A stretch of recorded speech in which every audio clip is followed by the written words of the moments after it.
कानपुर दंगे से जुड़ी इस वक्त की बड़ी खबर आपको बता दें। दंगाइयों का पोस्टर छपने के बाद खौफ में एक दंगाई ने कानपुर के कर्नलगंज थाने में सरेंडर कर दिया है। वीडियो में आरोपी पत्थरबाजी करता नजर आ रहा था। कल पुलिस ने संदिग्ध दंगाइयों का पोस्टर जारी किया, जिसके बाद आरोपी ने खुद पुलिस के सामने सरेंडर कर दिया। पुलिस ने आरोपी के बड़े भाई और एक रिश्तेदार को हिरासत में लिया था और दहशत में आरोपी युवक ने भी थाने में जाकर सरेंडर कर दिया। इस वक्त की बड़ी खबर, दंगाइयों का पोस्टर छपने के बाद खौफ में कैसे एक दंगाई ने सरेंडर किया, उसकी तस्वीरें आपके सामने। वीडियो में पत्थर फेंकता हुआ ये दंगाई साफ नजर आ रहा था। जब बाकी दंगाइयों के धीरे धीरे करके अरेस्ट होने शुरू हुए तो हिंसा में शामिल उस दंगाई ने भी अपना पोस्टर छपने के बाद खौफ में सरेंडर कर दिया। तो कर्नलगंज इलाका, जहां कर्नलगंज थाने में इसने सरेंडर किया है और पुलिस ने आरोपी के बड़े भाई और बहनों को भी एक तरह से पहले ही हिरासत में लिया हुआ है।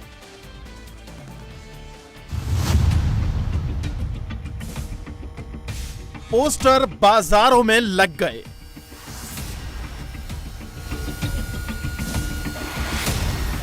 पुलिस अपील करके इनकी जानकारी मांग रही है। पोस्टर लगाने का नतीजा भी आ गया। एक एक करके उपद्रवी सलाखों के पीछे जा रहे हैं। सीसीटीवी और मोबाइल फुटेज से तस्वीरें लेकर कानपुर पुलिस ने 40 दंगाइयों के पोस्टर शहर के अलग अलग हिस्सों में लगाए। कानपुर में दंगाइयों के पोस्टर्स को कानपुर पुलिस ने रिलीज किया है और 40 दंगाइयों की जो फोटो है वो कानपुर के जो चौराहे हैं उन पर पुलिस के जरिए लगा दिए गए हैं। आप देखिए कि कितने क्लियर ये इमेजेस हैं जो कि एसआईटी जो बनी गई है उसके जरिए बाकायदा निकाला गया है। और सभी टेक्निकल टीम से मेहनत करने के बाद 1 2 3 4 5 6 7 8 से लेकर के 40 तक की ये फोटोज हैं। दंगाइयों के जो चेहरे हैं वो देखिए कितना ज़्यादा स्पष्ट किए गए हैं टेक्निकल लोगों की मेहनत से। किसी ने हाथ में पत्थर ले रखा है, कोई पत्थर फेंक रहा है, कोई मोबाइल को सुन रहा है और ज़्यादातर ने देखिए अपने जो चेहरे हैं उनको ढक रखा है। कानपुर पुलिस ने बाकायदा इसके लिए जारी किया है फ़ोन नंबर 94 54 40 37 15। यानी कि अगर आपको इन लोगों के बारे में, दंगाइयों के बारे में कोई भी जानकारी मिलती है तो आपको डरने की, घबराने की, परेशान होने की ज़रूरत नहीं है। पोस्टर में बेकनगंज पुलिस स्टेशन के एसएचओ का मोबाइल नंबर दिया गया है। जानकारी देने वालों की पहचान गुप्त रखने का भरोसा दिया गया। नतीजा ये हुआ कि सोमवार देर रात तक 40 लोगों की गिरफ्तारी हो चुकी है। कानपुर पुलिस ने पोस्टर जारी किए हैं। किस तरीके से लोगों से आप अपील करना चाहेंगे इन दंगाइयों के बारे में? 3 लोगों के बारे में लोगों ने हमें सूचना दे भी दी है। जैसे ही हमने सामाजिक माध्यम में इस पोस्टर को रिलीज किया तो ये एक अच्छा संकेत है और मुझे लगता है कि जितने भी इस पूरे प्रकरण में दोषी लोग हैं वो आइडेंटिफाई भी हो जाएंगे और न्याय के समक्ष कानून सम्मत तरीके से हम उन्हें ले जा पाएंगे। कानपुर दंगा मामले में पुलिस ने 4 एफआईआर दर्ज की हैं। चौथी एफआईआर सोमवार को रजिस्टर की गई।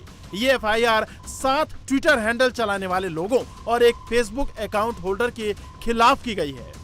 आरोप है कि इन लोगों ने ट्विटर और फेसबुक के जरिए भड़काऊ कंटेंट डाला, जिससे जनता में गुस्सा पैदा हुआ। पुलिस ने आईपीसी की सेक्शन 505, 507 और आईटी एक्ट के सेक्शन 66 के तहत केस दर्ज किया है। टोटल 8 ये सोशल हैंडल से इनके खिलाफ कार्रवाई की गई है, इनके खिलाफ एफआईआर लिखी गई है और अब तक कुल इस प्रकरण में इस एफआईआर को जोड़ के 4 एफआईआर हो गई है और 38 लोगों को अब अरेस्ट किया गया है। इसके अलावा एक विशेष जाल दल का गठन भी किया गया है जो पूरी प्रकरण की समीक्षा करता है। उससे घटना से जुड़े पोस्ट, सोशल मीडिया पोस्ट और जो भी चीज़ें सोशल मीडिया में स्प्रेड की गई है, मैसेजेस, इनकी पूरी इन्वेस्टिगेशन और जांच करके उसके आधार पे और जो तथ्य सामने आते हैं उसके आधार पे और भी कार्रवाई की गई। इस केस में जो तीसरी एफआईआर फाइल की गई उसमें काफी चौंकाने वाली बातें कही गई है। चंदेश्वर हाथे इलाके में रहने वाले एक शख्स की तरफ से ये एफआईआर दर्ज कराई गई है।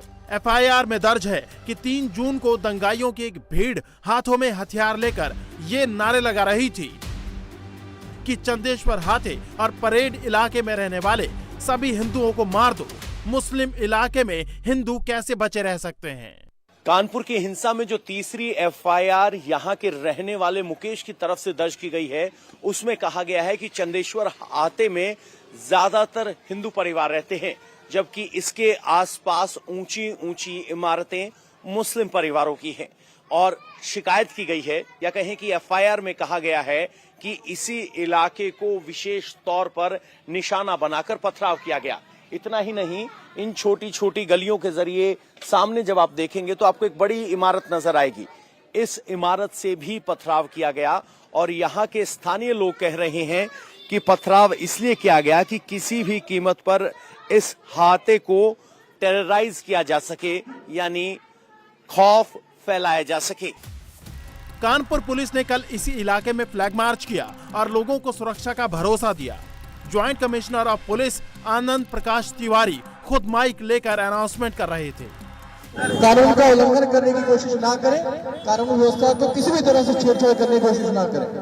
जो भी समझदार लोग यहाँ पर हैं, वो अपने साथियों को भी, अपने आसपास वालों को भी अच्छी तरह से इस चीज को समझाएं।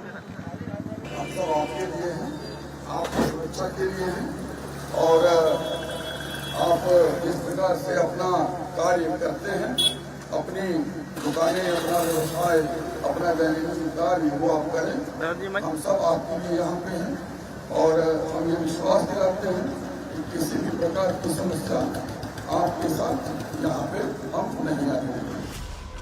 कानपुर पुलिस की फॉरेंसिक टीम एक एक सबूत जुटा रही थी। कानपुर पुलिस कमिश्नरेट का आईटी डिपार्टमेंट सोशल मीडिया और मैसेजिंग प्लेटफॉर्म्स को बारीकी से ट्रैक कर रहा है। अब तक जो जानकारियां मिली हैं, उसके मुताबिक दंगाई भीड़ को व्हाट्सएप ग्रुप के जरिए डायरेक्शन दिया जा रहा था। दंगा कराने से पहले 16,000 मैसेज भेजे गए थे। कानपुर दंगे के मास्टरमाइंड हयात जफर हाशमी के मोबाइल फोन से कानपुर बंद को लेकर हुई चैटिंग के डिटेल मिले हैं। हाशमी अपने एक मोबाइल से 141 व्हाट्सएप ग्रुप चला रहा था। इन्हीं व्हाट्सएप ग्रुप्स पर मार्केट बंद कराने के फोटो शेयर हो रहे थे। बोतल में पेट्रोल खरीदते हुए भी एक दंगाई की फोटो आई है। नई सड़क पर हुए दंगे में पेट्रोल पंप का इस्तेमाल किया गया था। सीसीटीवी फुटेज में दिख रहा है कि दंगाई कानपुर के डिप्टी पड़ाव इलाके से पेट्रोल पंप से बोतल में पेट्रोल खरीद रहा है। सीसीटीवी फुटेज सामने आने के बाद एक्शन हुआ और पंप सील कर दिया गया। इस पेट्रोल पंप पर साफ साफ लिख दिया गया है कि जो यहाँ का नोजल खोलेगा वो सीधा जेल जाएगा। ये ऑर्डर पुलिस को सीधे डीएम से मिला है। उस क्षेत्र में जो आसपास में उससे लगे हुए सटे हुए एरियाज में ऐसे पेट्रोल पंप्स हम लोगों ने स्क्रीन कराए थे जहां पर खुले में पेट्रोल बिक्री की सूचना हो।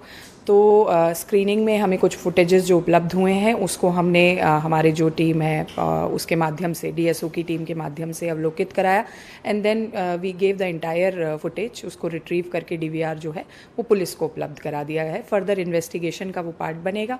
उसमें कोई अनियमितता नजर आती है, कोई संलिप्तता नजर आती है तो police will take a legal procedure. India TV हर वक्त हर जगह डाउनलोड करने के लिए सर्च करें India TV news Google Play Store या ऐप स्टोर पर।